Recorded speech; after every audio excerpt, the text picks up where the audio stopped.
But it's interesting, I think as human beings, we really think that we're so evolved, We really think that we're so arrogant, And it's interesting because I read this article recently where they were saying, like, they mapped out the evolution of species and their intelligence. And they were saying, like, a mouse is like a 1, and a chimpanzee is like a 4, and a dolphin is like an 8. This is like on a scale of 1 to 1,000. And human beings, we're only at like a 10 or 11.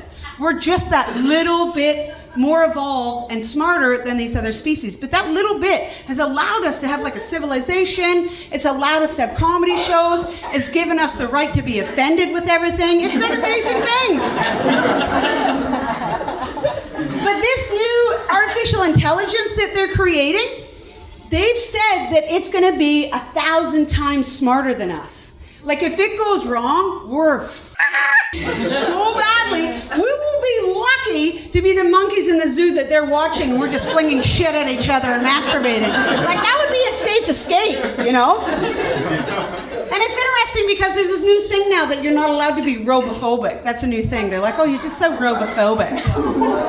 Yeah, it's a thing. Because robots, they're taking over a lot of blue-collar jobs, and if you get upset about it, they're like, you're just robophobic. And I was like, at one point, I was like, oh, I'm a comedian. They're always going to need humans to do comedy. Then I was in the Melbourne Comedy Festival, and they unveiled the first robot comedian called the Lolbot. And it's funny. I was like, what the I got really insecure. I decided I'm a robophobe. And it's funny how, like, ridiculous, I start to get angry at everything now. Like, you know how every time you go into the bathroom, you have all the censored stuff now? Like, nothing's manual? I was in a bathroom recently, and I went in, got the soap, did the censor, got the water, washed my hands, and then underneath there's, like, this open space. And I'm like, the hand dryer, I'm doing this for like 10 minutes. Nothing's happening. I'm getting furious. I'm like, oh, for f***'s sake, it doesn't work. And I turn around, there's a massive lineup of ladies. I'm like, see this? This is bullshit. This is why technology is going to f*** us and take over the world. I'm like, this is singularity happening right now. Why aren't you ladies doing anything? Grow a backbone. Stand up for yourself.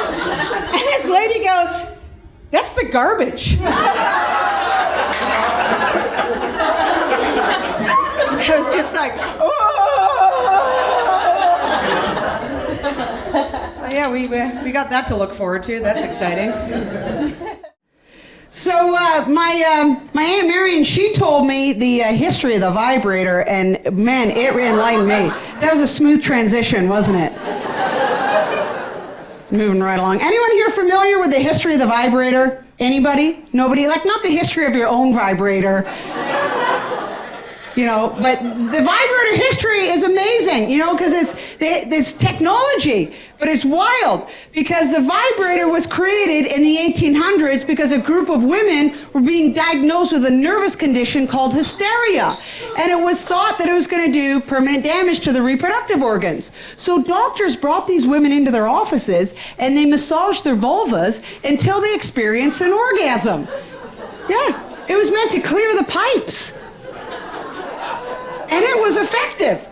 Women felt calmer and happier afterwards until word got out about this treatment, and then every single woman in the neighborhood diagnosed herself with hysteria.